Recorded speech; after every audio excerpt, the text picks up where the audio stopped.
Hi, everyone. Today I want to share an amazing story about mental health treatment in India.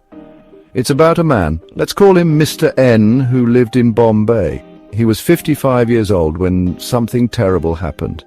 Mr. N was robbed and badly hurt. He was left outside a hospital, barely awake.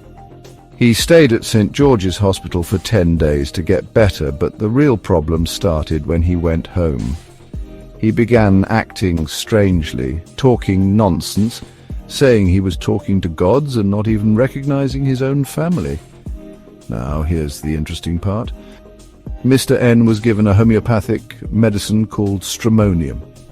He took 2 doses every 15 minutes and, surprisingly, he fell asleep. When he woke up, he was calm. The medicine was given for 2 more days and he got much better.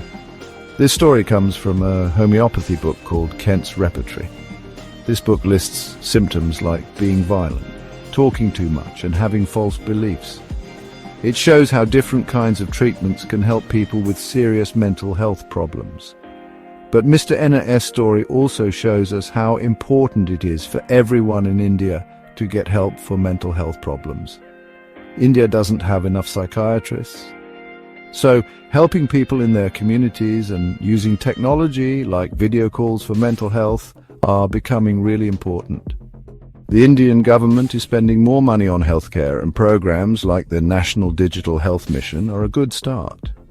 We need to find ways to use both traditional medicine and modern healthcare to treat mental health problems. Mr. N's story is just one example, but it shows that different treatments can work. It reminds us that everyone should be able to get the mental health care they need. Thanks for watching. Please like, share, and subscribe for more videos about mental health and wellness. Stay healthy and take care.